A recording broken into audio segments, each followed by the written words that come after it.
How did the Cuban economy end up being such a pathetic little shit? Cuba, during the first half of the 20th century, was the golden child of Latin America, while other nations in the region struggled to feed their own populations. Cuba was nearly as rich as a number of Western European nations, but unfortunately, due to a series of exceptionally bad decisions, Cuba ended up being one of the poorest nations in the Western Hemisphere, and a perfect example of how not to run an economy. So what went wrong? Was it truly just bad leadership, or is there more to the story? And most importantly, why does it seem like the Cuban economy has been recovering at a rapid pace during the last 5 to 10 years? To understand Cuba in the modern world, we have to understand their colonial past and the effects it left on the island nation. In 1492, Christopher Columbus became the first man to step on Cuban soil. Well, if you exclude the hundreds of thousands of people already living there, but that doesn't really matter. What truly mattered was that the Spanish Empire was about to make loads of money. And when I say loads of money, I mean an amount of wealth the human mind struggles to comprehend. It turned out Cuba had the perfect climate to grow a wide variety of crops, like bananas, corn, and most importantly sugar. To put it into perspective, since the 16th century all the way to the collapse of the USSR, sugar production was the backbone of the Cuban economy, and by far and away, it was their largest export. But the Spanish throne faced a major problem. Sugar is extremely difficult to grow, and it's very labor-intensive. In most other colonies around the world, the Spanish would simply use intense persuasion tactics, or as it's more commonly known, slavery, to make the local population work for them. But Cuba was different. The island already had a very small population, and it definitely didn't help that diseases the Europeans unknowingly carried over from Europe to the Americas ended up killing 90 to 95% of the indigenous Cuban population. To address this problem, the Spanish imported millions upon millions of African slaves and Spanish criminals to solve their manpower problem. But this had the unintended effect of permanently altering the island's demographics, eradicating the local populations and replacing them with a wide variety of ethnic backgrounds. Needless to say, this wasn't all that good of a start for the nation. But as the years passed, the people of Cuba started growing increasingly frustrated by their Spanish overlords. The lower classes were subjugated to economic deprivation and a brutal workload, and the upper classes hated that while Cuba was indeed a very economically productive island, none of the profits actually stayed in Cuba, and instead nearly all of the money was sent back to Spain. And obviously people are willing to put up with this level of exploitation for so long. And during the 1850s, the Cuban people started speaking about independence from the Spanish. For the next 50 years, a series of attempted coups and revolutions happened, but none of them ever managed to achieve much, except for one thing. The desperate fight by the Cubans for independence managed to capture the attention of the American people. During this time, America wasn't the dominant superpower it is nowadays, but it was a growing power eager to start flexing its muscles on the global stage, and the Americans could relate to the Cubans heavily because just 100 years ago, they had their own war of independence. So in 1898, the US declared war on the Spanish Empire, and it went somewhat like this. I declare war. Well, fuck you, America! I declare war right fucking back! I'm going to fuck.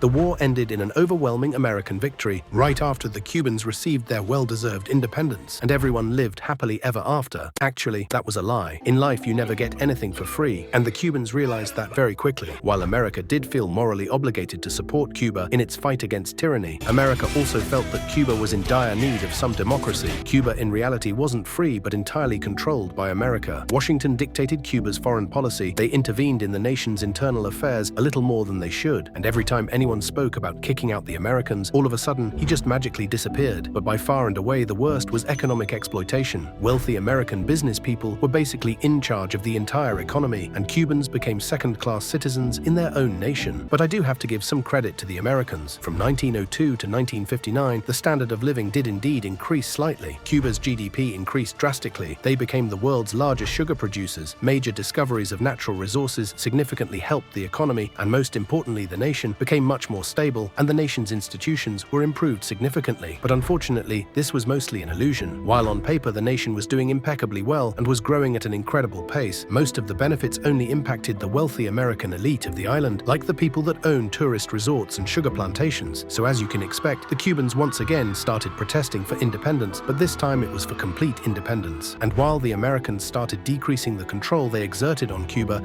especially during the 30s and 40s, when America had much more important issues to worry about, it wasn't enough and revolution was all but guaranteed.